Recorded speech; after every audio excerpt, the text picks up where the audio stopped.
जय जय रामकृष्ण हरी. मी रचना आणि माझ्या संस्कृत भाषा या YouTube चॅनलवर तुम्हा सर्वांचे मनपूर्वक स्वागत करते. श्रोत्यांनो, आपण दररोज सकाळी झोपेतून उठतो, पण खरंच आपण जागृत असतो का?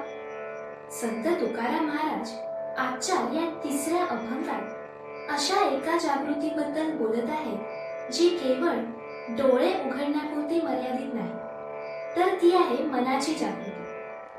तुकोबाराय म्हणतात, सावध झालो सावध झालो. हे सावध होणं म्हणजे नेमकं काय आहे? भक्तीचा हा जागर कसा असतो आणि जिथे विठ्ठलाचा जय जयकार होतो तिथे काय अनुभव येतो, हेच आज आपण या अभंगाच्या माध्यमातून सविस्तरपणे जाणून घेणार आहोत. चला तर मग आपल्या या अंतःकरणाचा हा जागर सुरू करूया. सावध झालो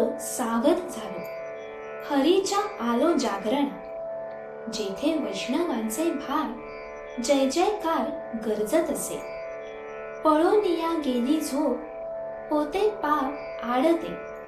तुका म्हणे तया ठाया ओल छाया कृपेची. सावध झालो.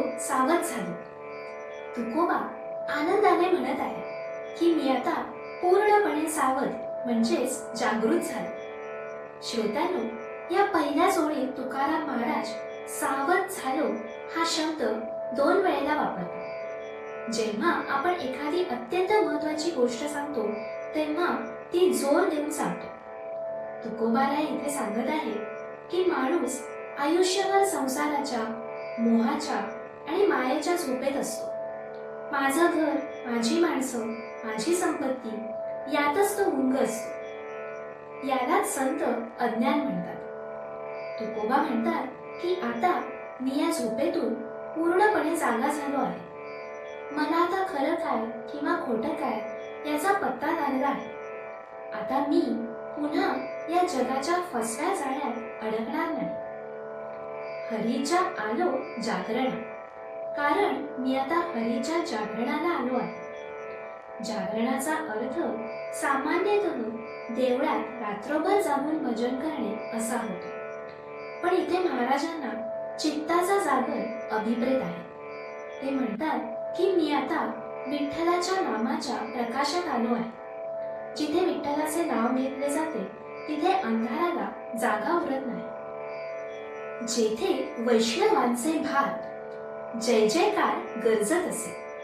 जिथे वैष्णवांचे भार म्हणजेच विठ्ठल भक्तांच्या समूहाच्या समूह जमले आहेत आणि जिथे देवाच्या नामाचा प्रचंड जय जयकार गरजत आहे तिथे मी पोहोचलो आहे. याचा भावार्थ असा आहे की जेव्हा शेकडो हजारो भक्त एकत्र येतात तेव्हा तिथे एक वेगळीच दैवी ऊर्जा निर्माण होते.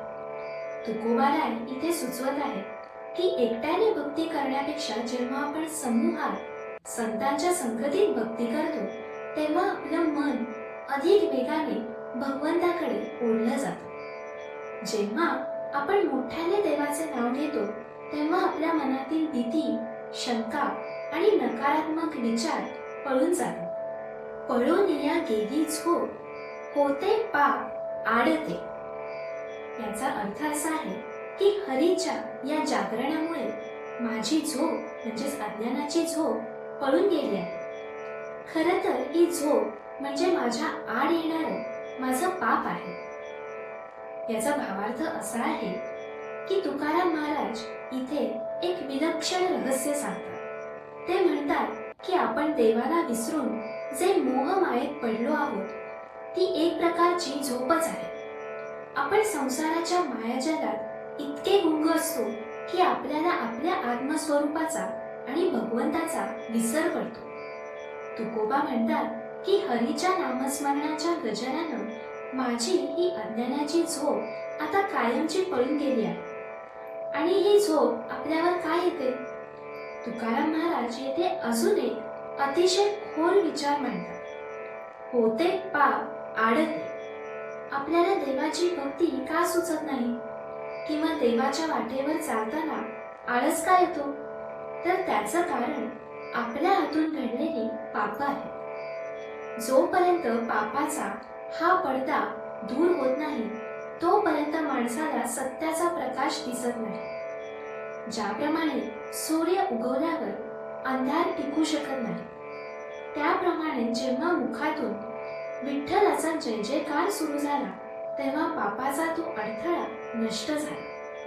पापाचा नाश झाला की आपोआप अज्ञानाची झोप उडाली आणि मन आरशासारखं स्वच्छ झालं. तुका म्हणे दया ठाया, ओल छाया कृपेची. तुकाराम महाराज म्हणतात की अशा या पवित्र ठिकाणी म्हणजेच विठ्ठल नामाच्या जागरात भगवंताच्या कृपेची शीतल सावली आणि प्रेमाची ओल असते. याचा भावार्थ असा आहे की संसार हा रखरखत्या उन्हासारखा आहे, जिथे चिंता, दुःख आणि त्रासाची उष्णता आपल्याला होरपळून टाकते. पण जेव्हा आपण हरीच्या जागरणात म्हणजेच भक्तीत येतो तेव्हा आपल्याला विठ्ठलाच्या कृपेची शीतल छाया मिळते. ही सावली आपल्याला सर्व त्रासांपासून वाचवते आणि मनाला शांती देते.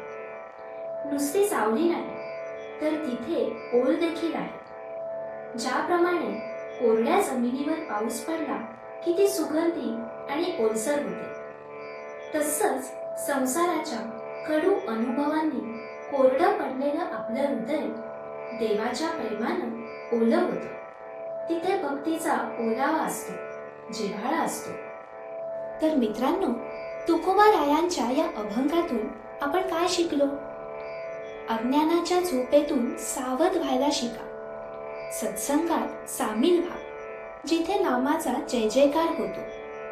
आपलं पाप आणि आळस झटकून टाका आणि मग बघा, तुम्हालाही त्या पांडुरंगाच्या कृपेची शीतल सावली नक्कीच जाणवेल. तुम्हाला आमचा हा तुकाराम गाथा उपक्रम कसा वाटतोय? कमेंटमध्ये नक्की सांगा. व्हिडिओ आवडला तर नक्की शेअर करा.